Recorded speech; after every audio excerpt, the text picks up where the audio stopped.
लक्ष्मी का ध्यान भी, क्योंकि दिवाली आ रही है, वो भी आप अच्छे से ध्यान करने का प्रयास करें।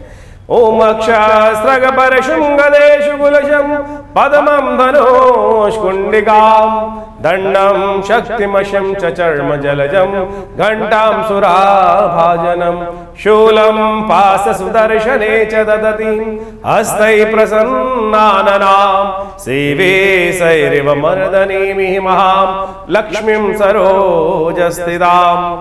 नमस्कार, स्वागत है आपका आचार्य वाणी में। मैं आचार्य डॉक्टर विक्रमादित्य आपके साथ हूँ। आज का विषय हमारा है कि मकर राशि वालों के लिए अक्टूबर के अंतकाल में ग्रहों का योगायोग किस प्रकार का बन रहा है।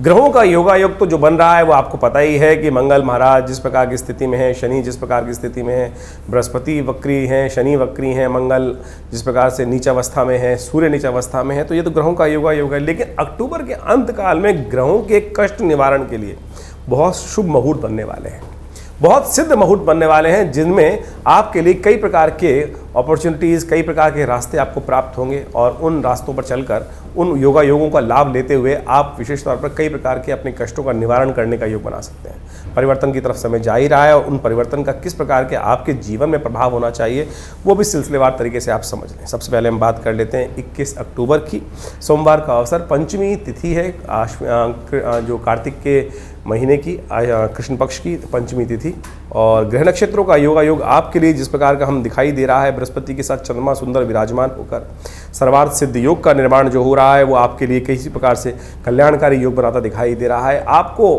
बड़े रूप से अपने विचारों को पॉजिटिव रखते हुए कार्य करने का प्रयास करना चाहिए। कुछ नया रास्ता, नया मार्ग आपको प्राप्त होने के योग ग्रह तो दिखा रहे हैं, कम से कम इतना विशेष तौर पर प्रशस्त दिखाई दे रहे हैं। लेकिन सूर्य महाराज जो नीच अवस्था में चल रहे हैं उनका आपको उपाय करने की बहुत ज़रूरत है। सुबह सुबह सूर्य को जल दीजिए, और कार्तिक का महीना चल ही रहा है, कोशिश करें सुबह अर्ली मॉर्निंग जल्दी उठकर भगवान सूर्य को प्रणाम करें, भगवान सूर्य नारायण का ध्यान करें। कार्तिक के महात्म्य में इस बात को विशेष तौर पर बताया गया है। कार्तिक के अंदर एक ही उपाय बड़ा श्रेष्ठ है, जिसे कहा जाता है कि हमको विशेष तौर पर कार्तिक स्नान करने का प्रयास करना चाहिए। कार्तिक स्नान संपूर्ण रूप से कल्याण का योग बनाएगा, कष्टों को निवारण करने का योग बनाएगा।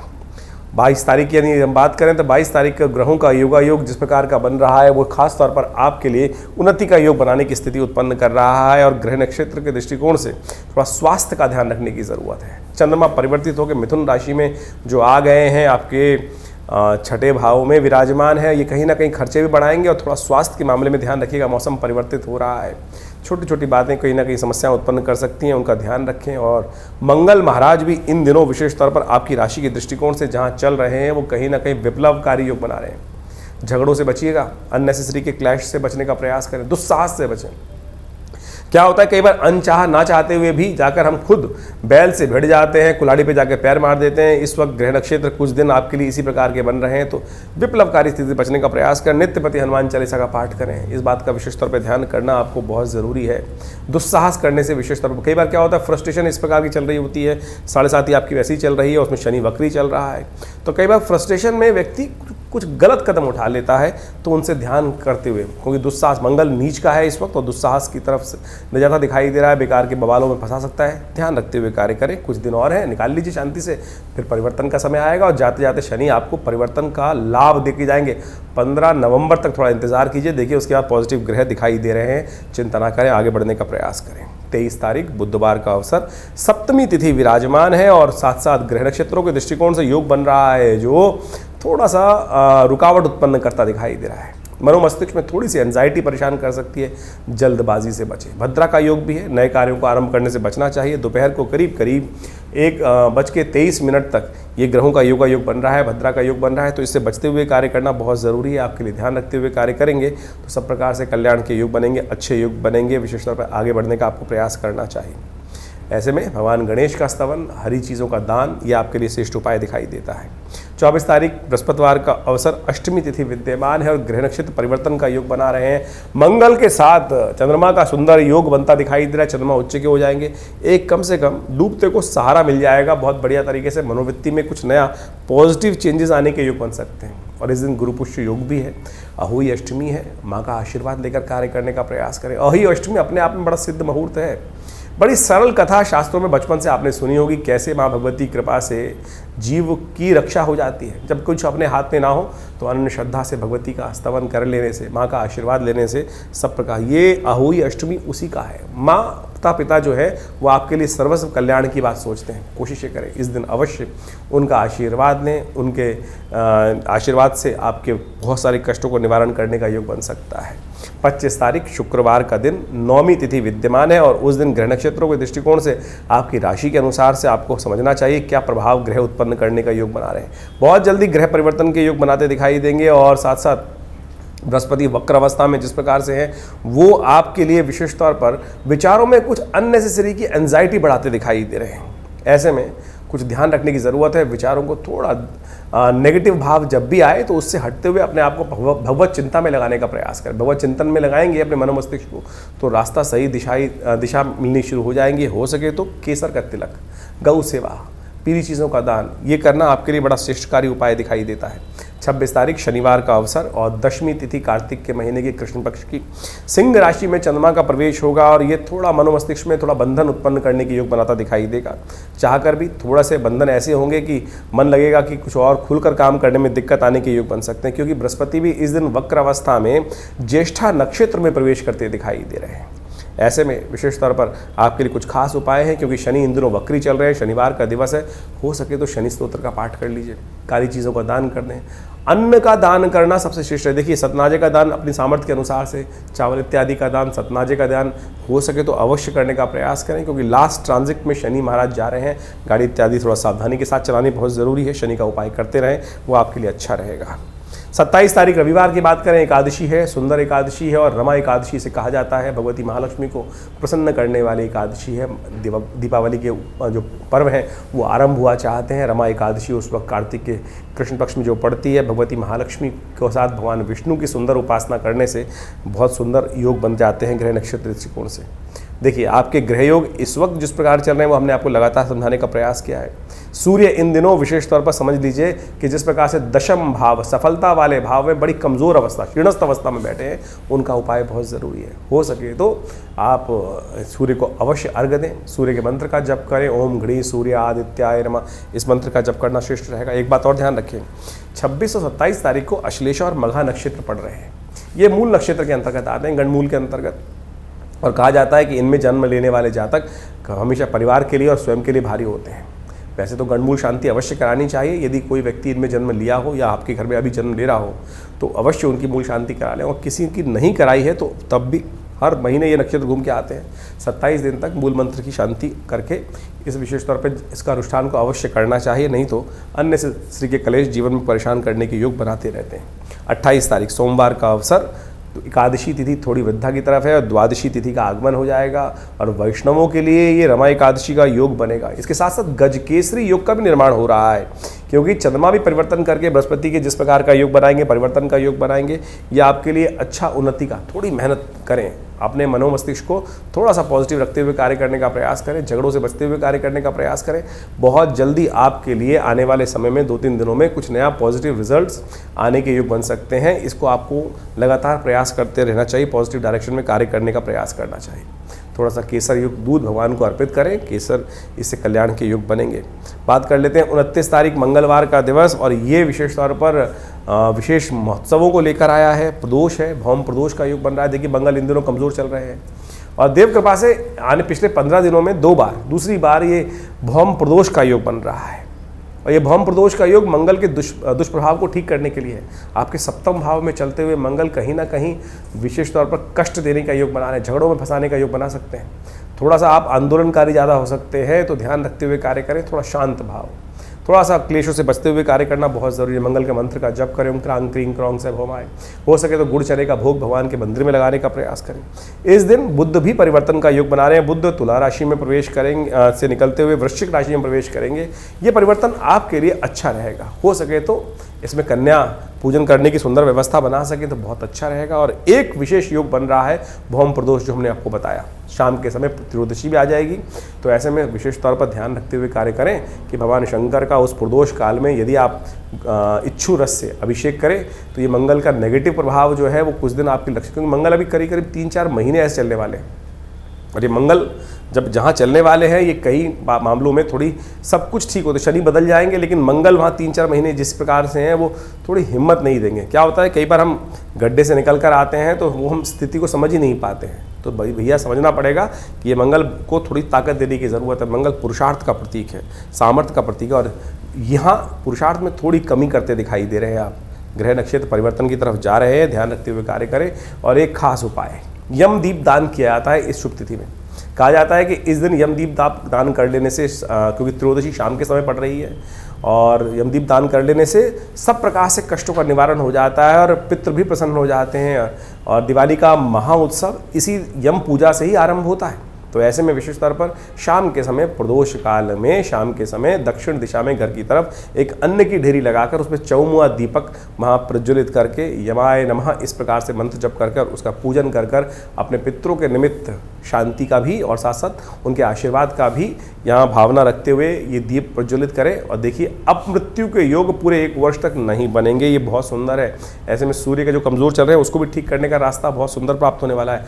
कार्यक्रम के अंत में हम पूरी तरह से वृहद रूप से, बड़े रूप से आपको पूरी संपूर्ण दीपावली का पर्व किस प्रकार से मनाया जाना चाहिए, क्या कुछ उपाय करने चाहिए, वो सब बताएंगे आपको। वो अच्छे से सुन लीजिएगा। लेकिन ये जो दिन, इस दिन ये अवश्य छोटा सा प्रयोग है, 2 मिनट लगते हैं इस प्रयोग को करने के लिए, और ये इसके बाद भी एक प्रयोग किया जाता है, वो भी हम आपको बताएंगे उस पूरे अंतिम में, आप उसको समझ लीजिएगा। 30 तारीख बुधवार का अवसर, त्रयोदशी तिथि उदया तिथि है और धन्वंतरी जयंती भगवान की इस दिन सुंदर रूप से उपस्थित हो रही है। कोशिश करें भगवान धन्वंतरी का भी पूजन करें, और जिसको डॉक्टर्स डे का वास्तविक कहा जा सकता है ना, आयु प्रदान करने वाले देवता भगवान विष्णु का साक्षात स्वरूप माने जाते हैं, और अमृत कलश हाथ में लेकर उपस्थित हुए सागर मंथन से इस शुभ तिथि के दिन ग्रह नक्षत्रों के दृष्टिकोण से यदि देखें तो गजकेसरी योग सुंदर रूप से आपके लिए विद्यमान है। पूरी तटस्थ होकर काम करने का प्रयास करें। एक बात ध्यान रखिएगा, ये धनतेरस के दिन विशेष तौर पर भगवती महालक्ष्मी का पूजन भी किया जाता है। इस दिन अपने घर में श्रीयंत्र अवश्य स्थापित करना चाहिए, दक्षिणावर्ती शंख स्थापित करने का प्रयास करना चाहिए।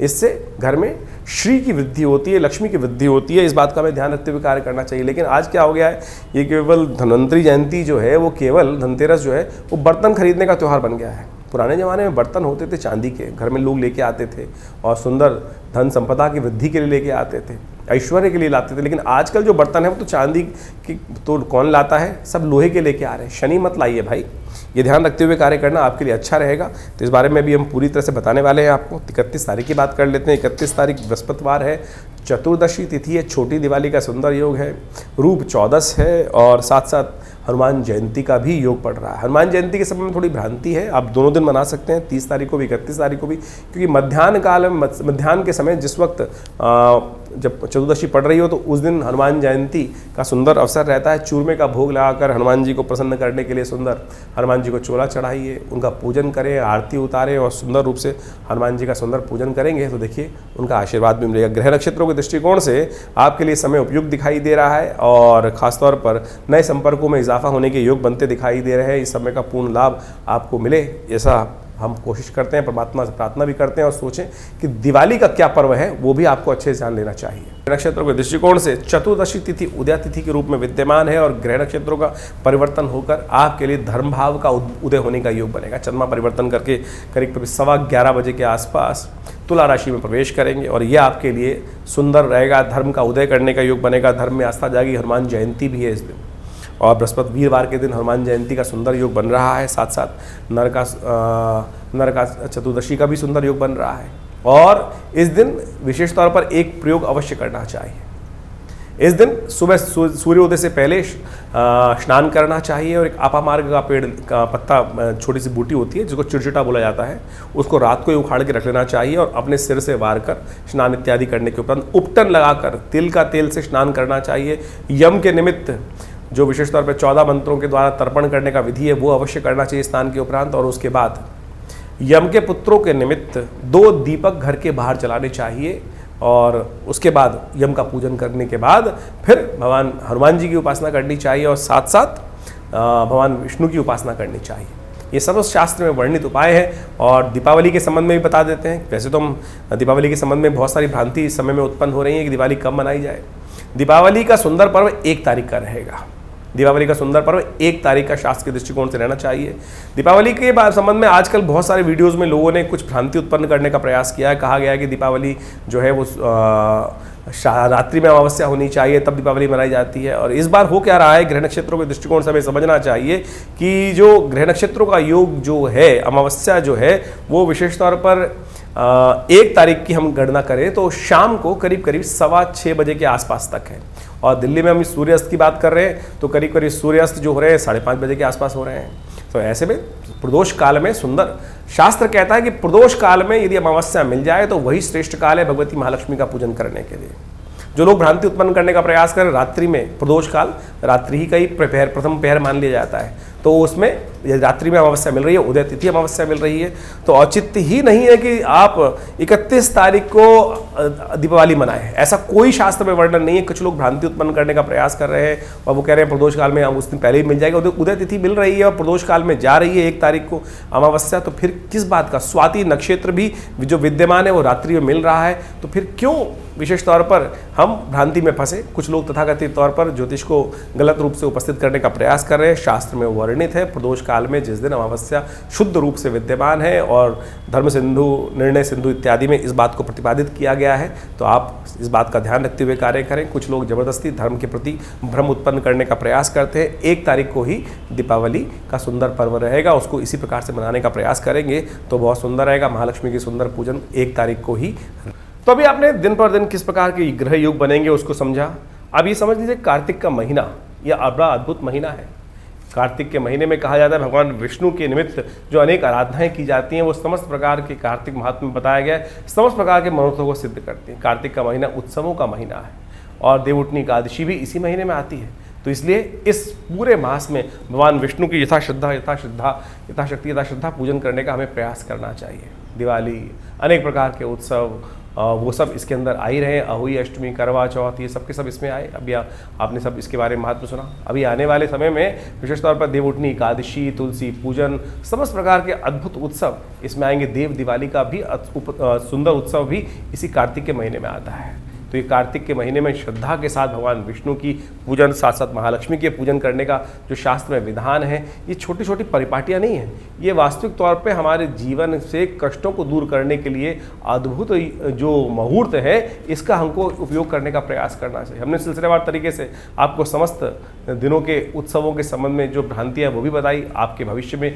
किस प्रकार के सुंदर योग बन रहे हैं वो भी आपको समझना चाहिए। और ज्योतिष विज्ञान के माध्यम से इन समस्त सूत्रों को यदि समझकर आप जीवन में उतारने का प्रयास करें। देखिए आजकल ज्योतिष जो है ना वो वास्तविक तौर पर केवल शुष्क ज्योतिष लोगों को करने का प्रयास किया जा रहा है, आध्यात्म के साथ जोड़ा ही नहीं जा रहा है। वैदिक ज्योतिष, आपने कॉन्सेप्ट सुना होगा वैदिक ज्योतिष का। वैदिक ज्योतिष को वास्तविक तौर पर पुरानी कथाओं के माध्यम से ही समझाया गया है और हर चीज को, हर सूत्र को हमारी भारतीय संस्कृति में कथा के साथ जोड़ दिया गया है। उस कथा का आदि भौतिक, आदि दैविक अर्थ भी होता है। यदि उन अर्थों को समझकर आप उन सूत्रों को समझ लें कि किस प्रकार से हमें कौन कौन से उपाय कर लेने चाहिए जो हमारे जीवन में कष्टों का निवारण करें, वही इस ज्योतिष का उद्देश्य है। और उन समस्त सिद्धांतों को ही हम इस कार्यक्रम के माध्यम से आपके समक्ष रखने का प्रयास करते हैं।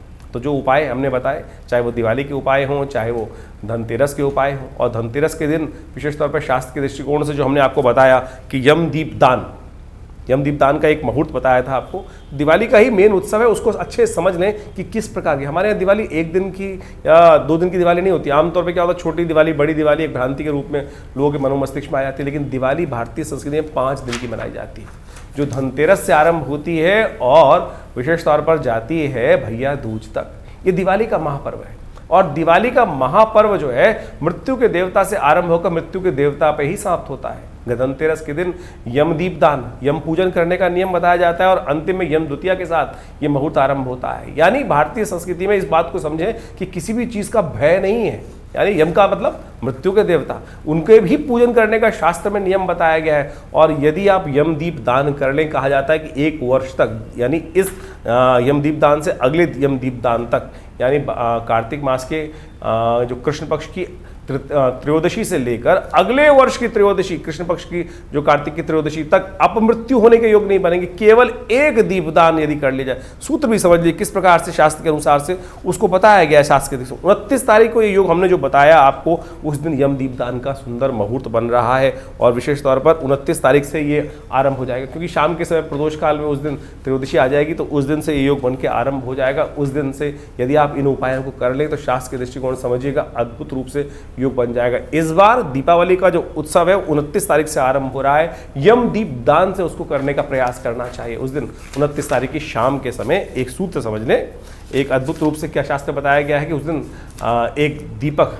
चौमुखा दीपक लेकर अपने घर के दक्षिण दिशा में उसको प्रज्वलित करना चाहिए यम के नाम पर। और विशेष तौर पर इसको प्रज्वलित करने के लिए यम दीप दान करने की जो व्यवस्था की जाती है, कहा जाता है कि इस दीप को यदि एक दिन उस दिन जला दिया जाए, अन्न की ढेरी बनाकर एक आटे का चौमुआ दीपक लेकर वहाँ पे यमाय नमः इस प्रकार के मंत्र का उच्चारण करते हुए यदि उस दीप को जला दें और उससे पहले उस दीप की आरती अपने पूर्वजों के निमित्त दक्षिण दिशा में दिखाकर अपने पितरों को दिखा दें, तो ये केवल एक दीपदान आपको 1 वर्ष तक किसी भी प्रकार की अपमृत्यु से, यानी अपमान के होने के योग, आपके नाम को खराब होने के योग, कैसे भी कष्ट हो उनसे रक्षा करने का ये अद्भुत रूप से उपाय शास्त्र में बताया जाता है। तो ये अवश्य कर लेना चाहिए शास्त्र के दृष्टिकोण से।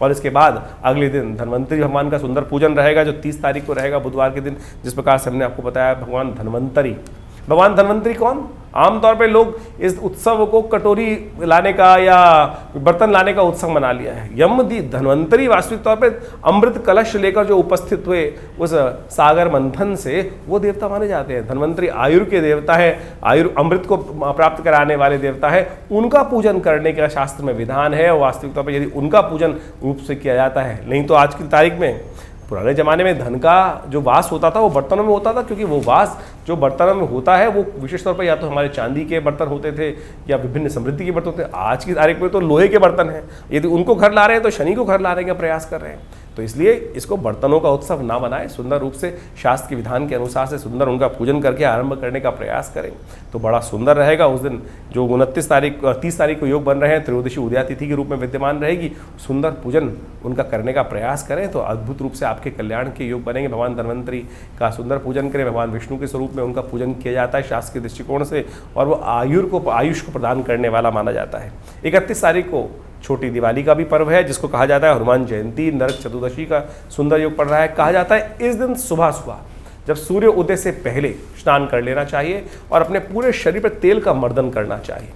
तिल के तेल का मर्दन करना शास्त्र में बताया गया है। और एक अपामार्ग का पेड़ होता है, कहा जाता है कि इस अपामार्ग के पेड़ को अपने सिर पे से वार कर रख देना चाहिए एक तरफ, जिससे नज़र बजर अलाय वलाय सब निकल जाए। और सूर्य उदय से पहले इस प्रोसेस को करने का नियम शास्त्र में बताया गया है। और उसके साथ साथ जैसे ही सूर्य उदय से पहले स्नान करने के उपरांत अपने घर के बाहर मुख्य दरवाजे पर 2 दीपक, जिनको यमराज के रूप में ही उपस्थित किया जाता है, 2 श्वानों के रूप में उनको 2 दीपक वहाँ जला दी जाते हैं और उनको जला के रख देना चाहिए और उनका पूजन, ये पूरा यमदीपदान होगा इस बार। क्योंकि यमदीपदान एक दिन पहले पड़ रहा है, लेकिन आमतौर पर यदि त्रयोदशी पूरी रात प्रदोष काल तक विद्यमान होती है तो शाम को यमदीपदान किया जाता है, लेकिन ये यमदीपदान जो है वो एक दिन पहले इस बार हो गया है। तो इसका जो 31 तारीख को सुबह सूर्योदय से पहले इस प्रोसेस को पूरा किया जाएगा। और कहा जाता है इस प्रोसेस को यदि पूरा कर लिया जाए तो समस्त प्रकार के कष्टों का निवारण करने का योग बनता है। इसके साथ साथ हनुमान जयंती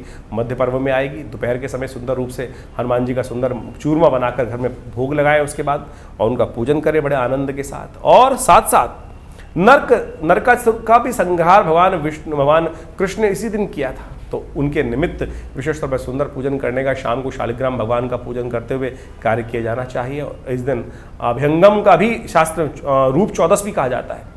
तो उपटन लगाकर, जो सुबह सुबह का प्रोसेस है कि जो तिल के तेल में उपटन लगाकर अपने पूरे शरीर पर मर्दन करना, उसके बाद यम के निमित्त तर्पण किया जाता है 14 मंत्रों से, जो दक्षिण की दिशा में बैठकर 14 मंत्रों के द्वारा तर्पण करने की शास्त्र में विधि बताई गई है। यम के समस्त 14 मंत्रों का उच्चारण करते हुए वो तर्पण अवश्य करना चाहिए। ये अभ्यंग जो विशेष तौर पर जो रूप 14 का पूर्ण विधेय बताया गया, उसके बाद 2 दीप जलाए जाते हैं घर के बाहर सूर्योदय से पहले मुख्य दरवाजे के दोनों भागों पर। तो अवश्य इसका पूर्ण नियम करना चाहिए।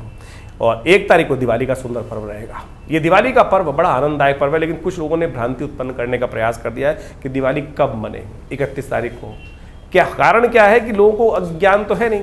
अब जो रात्रि के समय अमावस्या का प्रयोग करते हुए लोगों ने बहुत सारी भ्रांति उत्पन्न करने का प्रयास किया। देखिए 1 तारीख को सूर्योदय के साथ साथ प्रदोष तक, यानी करीब करीब शाम को 6:15 बजे तक आपको अमावस्या मिल रही है और प्रदोष काल प्रशस्त है। यदि प्रदोष काल के अंदर सुंदर योग बने तो उस दिन कोई दिक्कत नहीं है, उसका पूजन कर लेना चाहिए। तो शाम के समय यदि प्रदोष काल में जो अमावस्या आपको मिल रही है तो उसमें उसका पूजन किया जाए। 31 तारीख का दिवाली का कोई औचित्य बनता ही नहीं है, क्योंकि उस दिन दोपहर के बाद करीब करीब 3 बजे के आसपास अमावस्या आई और लोगों ने कई भ्रांति उत्पन्न करने का प्रयास कर दिया।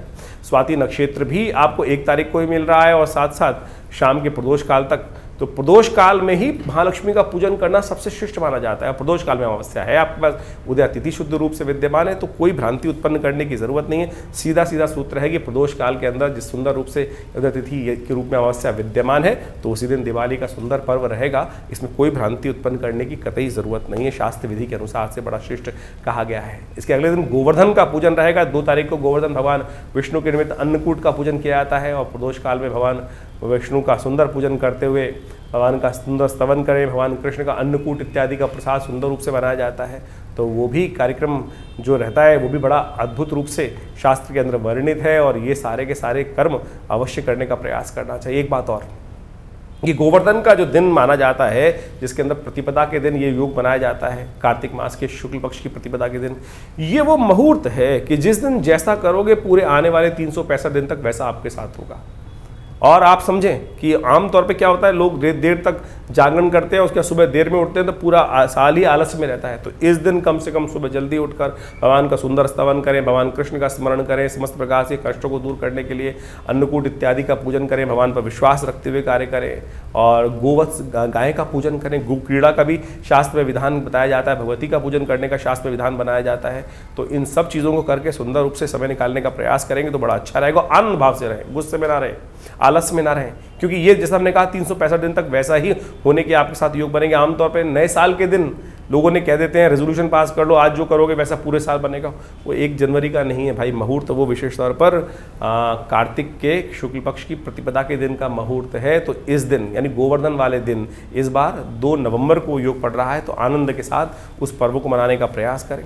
और साथ साथ इसके बाद दीपावली का अंतिम पर्व जो होता है वो होता है यम द्वितीया, भाई दूज का पर्व। कहा जाता है कि यमुना जी भगवती जो यमराज जी की बहन है और इस दिन यमुना जी ने बड़े सत्कार के साथ यमराज जी को बुलाया था और कहा था कि कभी आप हमारे घर नहीं आते हैं। तो उस दिन यमराज जी ने कहा कि मैं अवश्य आऊँगा। और कहा जाता है शास्त्र के दृष्टिकोण से उस दिन अपने घर में भोजन नहीं करना चाहिए, बहन के घर जाकर ही भोजन करने का नियम है और बहन भाई की दीर्घायु के लिए उसको तिलक करती हैं। तो ये अवश्य नियम पालन करने का प्रयास करना चाहिए। भारतीय संस्कृति के अद्भुत पर्व हैं और इन सब मुहूर्तों के अंदर आपको कोशिश ये करनी चाहिए दीपावली पर्व के अंदर अपने घर में सिद्ध महालक्ष्मी का यंत्र स्थापित करें, साथ साथ दक्षिणावर्ती शंख स्थापित करने का प्रयास करें। ये महालक्ष्मी का साक्षात प्रतीक माना जाता है और महालक्ष्मी का साक्षात प्रतीक माना जाता है समस्त कष्टों को निवारण किया था। जब दिवाली का पूजन करें आप दीपावली के दिन, यानी जो इस बार दीपावली का जो 1 नवंबर को सुंदर पर्व पड़ रहा है, उस दिन पूजन के अंत में भगवती को कमल के पुष्पों की एक विशेष तौर पर शैया प्रदान की जाती है। और पूजन के अंत में यदि कमल के पुष्प नहीं मिल रहे हैं तो मखानों को ले सकते हैं आप और मखानों को लेकर सुंदर तो एक प्लेट में रखकर उनके समक्ष उपस्थित करने का प्रयास करें। और महालक्ष्मी का पूजन विशेष तौर पर श्री सूक्त के मंत्रों से करेंगे तो बहुत श्रेष्ठ रहेगा। उस दिन यज्ञ इत्यादि करें, आनंद भाव से कार्य करने का प्रयास करें। ये एक सिद्ध मुहूर्त हैं ये सब के सब, तो अवश्य इन सब मुहूर्तों में सुंदर रूप से पूजन करते हुए कार्य करने का प्रयास करेंगे तो अद्भुत रूप से आपके जीवन में समस्त कष्टों का निवारण करने का योग बनेगा। सिद्ध महायंत्र विशेष तौर पर महालक्ष्मी का सिद्ध यंत्र अवश्य स्थापित करना चाहिए महालक्ष्मी, और पूरे वर्ष उनकी पूजन करने की सुंदर व्यवस्था बनाने का प्रयास करना चाहिए। और ये समस्त प्रकार के आपके अनिष्टों को दूर करने का योग बनाती हैं ये सारी चीज़ें। और शंख, दक्षिणावर्ती शंख इस दिन यदि घर में स्थापित करें तो कहा जाता है साक्षात महालक्ष्मी का प्रतीक माना जाते हैं ये सब निधियाँ। तो अवश्य शास्त्र के दृष्टिकोण से इन सुंदर मुहूर्तों का लाभ लेते हुए कार्य करने का प्रयास करें, बहुत आनंद रहेगा।